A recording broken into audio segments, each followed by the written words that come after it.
Hello guys, good morning. Ayan, di sana ako magpakita ng mukha kasi kagigising ko lang. Masyado akong haggard kasi super busy kahapon. Maghapon sa church. Ako lang mag-isa nag-asikaso sa mga youth. Nagpakain at naghatid. So kagigising ko lang. Ngayong umaga naman ay ihahatid si Nikki para mag-practice ulit ngayong umaga. Then mamayang hapon ang recognition. So ipapakita ko guys, maagang trabaho dito sa farm, nag-land preparation si Papa dito sa harap. Ayan guys, kahapon pala nag-araro si Papa, kaso wala ako dito, kaya hindi ako nakapag-vlog. So ngayon, ang tawag na niyan ay pakaras. Ibig sabihin, ipaplat yung lupa kasi nabungkal siya nung araro. So ngayon, ang tawag sa Bicol ay pakaras para maplat yung lupa at matanggal yung mga damo na nakabaon. So iibabaw yung mga damo. Ayan. Ganyan talaga ang scenery dito guys sa farm. Once na magbungkal ka ng lupa, mamaya madaming manok dito. Kasi yung mga bulati, lumalabas. Ayan, kinakain nila. Ayan si Papa guys. Maagang nag-start ng trabaho kasi 'di ba magtag-ulan na. So magtatanim na kami dito ng panibagong sitaw kasi yung sitaw namin ay patapos na.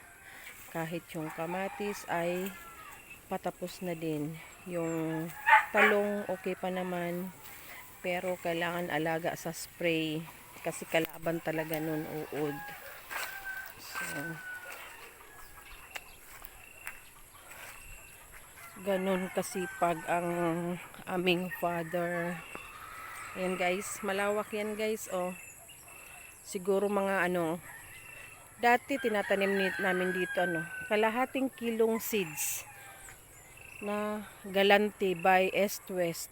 Yan talaga yung probado na namin itanim. Maganda yung tubo, maganda yung bunga. Talagang sa isang anihan ay nakabalik na ang puhunan sa seeds. Tapos yung manpower, syempre libre kami lang yan ni Mama magtatanim. Yan yung namin. Pag na-land prep ni Papa, lilinyahan. Tapos kami na ni Mama yung magtatanim. Mabilis lang naman yan guys kasi mababaw lang yung paglagay ng seeds. Kunting tabon lang para mabilis tumubo.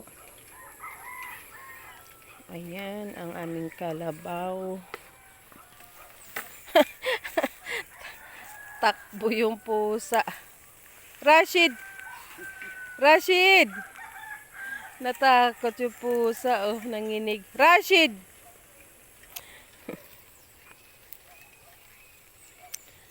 Ayan, mamaya guys, yung mga maiipon na yan na damo. Mamayang hapon, tuyo na yan. Pwede nang sunugin. Para bukas, pwede na kami magtanim. Pero wala pa akong pantanim. Siguro bukas ng umaga na ako bibili kasi ngayong araw sobrang busy ko na naman.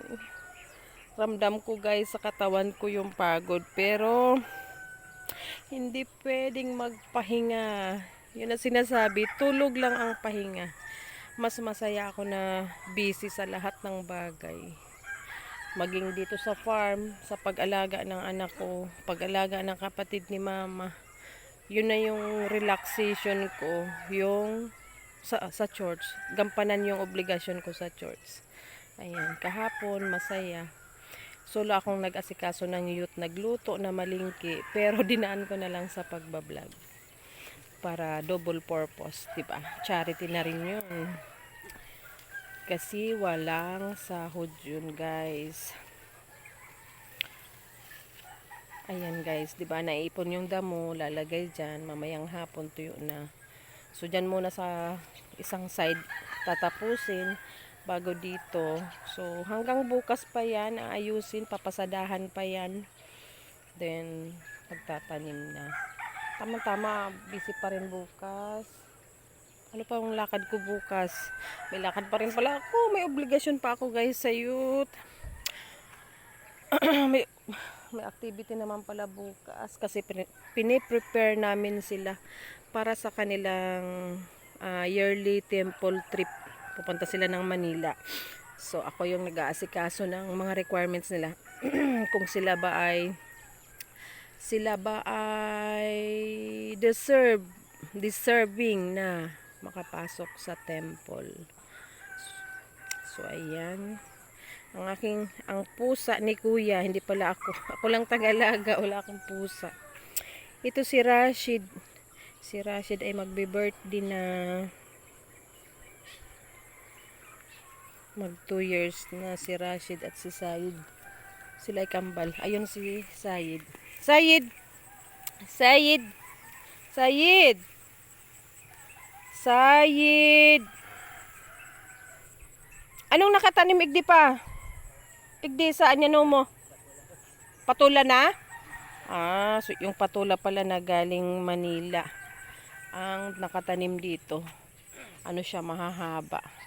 Nakita ko yun doon sa sa post ng dati naming kapitbahay na nasa Manila na nakatira. Ang gaganda ng bunga, ang hahaba.